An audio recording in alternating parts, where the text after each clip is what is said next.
बहू की सर्दी। आपने कभी उन लोगों को देखा है जिन्हें सर्दी में भी गर्मी लगती है? देखा ही होगा, क्योंकि हर किसी के घर में कोई ना कोई ऐसा शख्स तो होता ही है जो कभी बिना पंखे और एसी के रह नहीं सकता।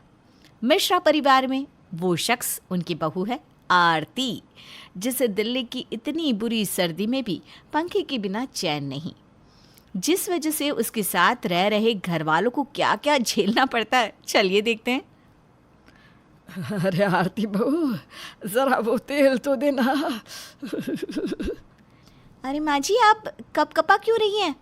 अरे बहू, ठंड लग रही है और किस वजह से कपकपाऊंगी? तुझसे डर के थोड़ी ना कपकपा रही हूँ मैं। पर माँ जी, हम तो रसोई में खड़े हैं और यहाँ तो चूल्हे पे आग भी जल रही है, फिर आपको क्यों ठंड लग रही है? ये सवाल तो पूछी मत, जरा ऊपर देखा, रसोई में खड़ी है, फिर भी तूने पंखा चलाया हुआ है। एक तो ये दिल्ली की ठंड है, ऊपर से तो पंखा भी बंद नहीं करती, तो ठंड नहीं लगेगी तो और क्या लगेगा?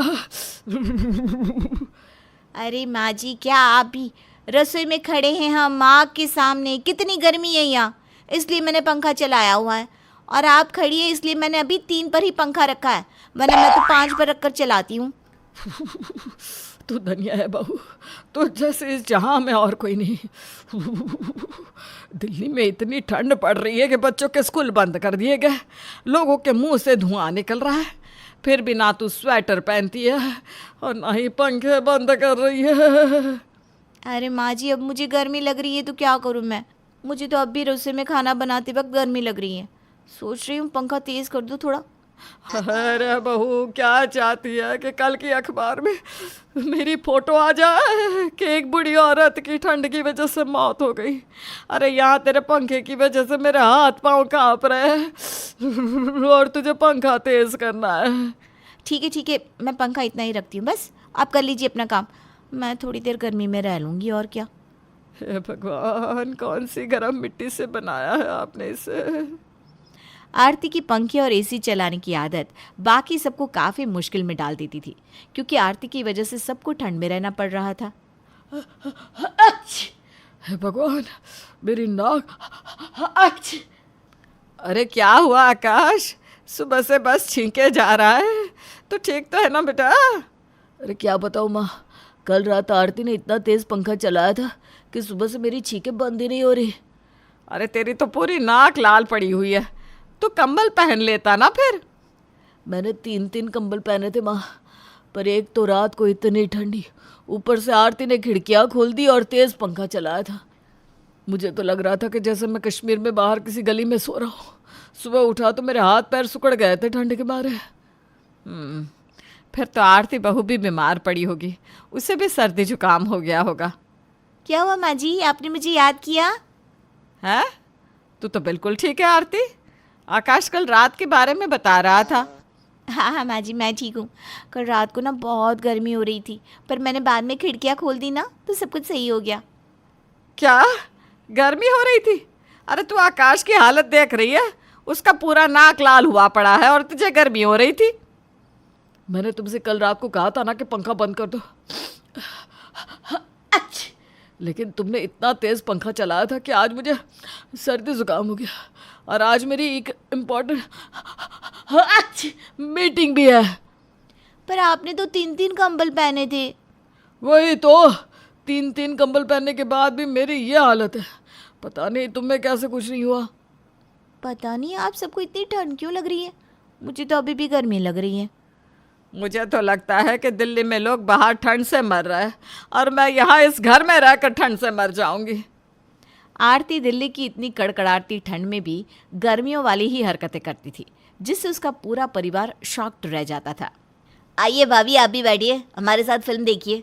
हाँ, 1 मिनट। हाँ, अरे भाभी, आपने सारी खिड़कियाँ क्यों खोल दी? अरे गर्मी कितनी है, खिड़कियाँ बंद थी तो हवा भी नहीं आ रही थी।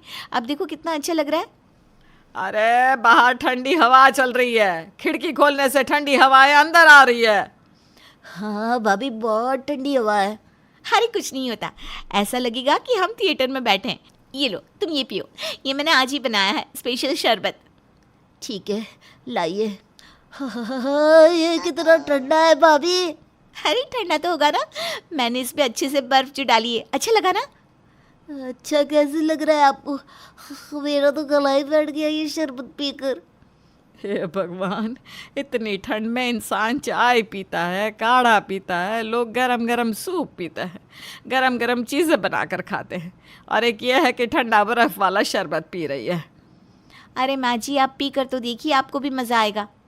देख बहू, अगर मुझे मारना ही है ना तो साफ साफ बता दे, यूँ ठंड से धीरे धीरे मरना मुझे पसंद नहीं। अरे माँ जी, आप ये कैसी बातें कर रही हैं? मैं भला क्यों आपको मारने लगी? मैं आपके लिए भी शरबत बना कर लाती हूँ। अरे रहने दे, तूने ये पहले ही खिड़कियाँ खोलकर मुझे ठंडा कर दिया है, अब शरबत की ज़रूरत नहीं है। हे भगवान, इसे किसी आइलैंड पर पैदा करना था, कहाँ इसे भारत में पैदा कर दिया आपने। आरती को जितनी गर्मी लगती थी, उनके घर वालों को उतनी ही ज़्यादा ठंड। इसके बावजूद भी आरती पंखे चलाना छोड़ ही नहीं रही थी। अरे माँ, तुमने आज का अखबार पढ़ा? नहीं तो क्या आया है अखबार में ऐसा?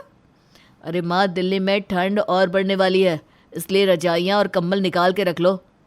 अरे तेरी बीवी के होते तो जितने भी कंबल रजाइयाँ पहन लो कम ही है।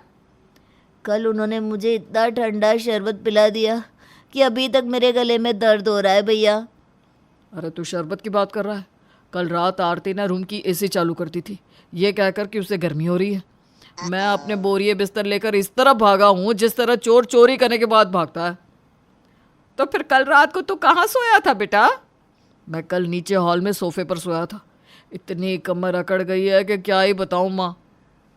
अच्छा हुआ भैया आप कल रूम से बाहर आ गए, वरना आपकी बर्फ से जमी बॉडी को गर्म करना पड़ता। हाँ सही कह रहा है जयेश, जिस तरह से आरती पंखा और एसी चलाती है ना, उस तरह से तो हमारे रूम में कई जगहों पे बर्फ़ ही जम गई होगी। अब तो अगर आएगा ना मेरे रूम में तो तुझे स्विट्ज़रलैंड वाली फीलिंग आएगी। नहीं नहीं भैया, मैं यहीं ठीक हूँ, आपका स्विट्ज़रलैंड आपको ही मुबारक हो। मुझे तो लगता है कि अगले जन्म में आरती बहू रेगिस्तान में पैदा हुई होगी, इसीलिए उसे इतनी ज़्यादा गर्मी होती रहती है। वो अगले जन्म में क्या थी वो तो दूर की बात है माँ, मुझे तो लगता है कि मैं उसके साथ ठंड के ये 4 महीने भी नहीं गुजार पाऊँगा। वो जिस ठंडी में रहती है ना, मुझे तो लगता है कि हमें रूम में टेडी बेयर नहीं आइस बेयर रखने चाहिए। ये बात तो तेरी बिल्कुल सही है बेटा, अब कुछ तो करना ही पड़ेगा अगर हमें इस ठंड से खुद को बचाना है तो। क्या बातें चल रही है, मुझे भी बताओ। और आप सब इतनी गर्मी में क्यों बैठे हैं? 1 मिनट, हाँ, मैं दरवाजे खोल देती हूँ और पंखा चला देती हूँ। पंखे का नाम सुनते ही सब लोग ऐसे गायब हो गए जैसे मकान मालिक को देखकर किराएदार गायब हो जाता है। अरे कहाँ चले गए सब लोग? आरती तो अपनी गर्मी की आदत को बदल नहीं सकती थी, इसलिए अब कावेरी ने खुद को इस ठंड से बचाने का एक तरीका सोच लिया था। अरे माँ, ये टीवी क्यों अपने कमरे में रखवा रही हो तुम? अरे जैसे चींटियाँ ठंड के महीनों में अपने बिल में चली जाती है ना, वैसे ही मैं अभी ठंड से बचने की तैयारी कर रही हूँ। मैं कुछ समझा नहीं माँ। कमरे के अंदर आ जा, सब समझाती हूँ तुझे। ये देख, ये टीवी, अब जब टीवी देखूंगी यहाँ अपने कमरे में ही देखूंगी। यहाँ मैंने माइक्रोवेव भी रख दिया है जिसमें गर्मा गर्म खाना खाऊंगी, और यहाँ ना मैंने हीटर भी लगवा दिया है इस रूम में। अब देख, ठंड का नामो निशान नहीं रहेगा। अब आरती बहू को जहाँ टीवी देखना है देखे, रसोई में खाना बनाना है बनाए। माँ, ये ज़बरदस्त आइडिया निकाला है, प्लीज़ मुझे भी अपने साथ रख लो ना माँ, इस ठंड भरे घर में मैं बाहर कैसे रहूँगा? हाँ माँ, मैं भी तुम्हारे साथ इसी कमरे में सोऊंगा, कम से कम यहाँ ठंड के मारे अटैक आने से तो बच जाएंगे। ठीक है, दोनों ड्रामा मत करो। अब तुम दोनों भी यहीं रह सकते हो जब तक ठंड खत्म नहीं हो जाती। अरे वाह, आप सब इसी रूम में रहने वाले हैं, तो मैं भी आपके साथ रहूंगी इस रूम में। नहीं नहीं नहीं। तो आपकी बीवी को ठंड लगती है या नहीं?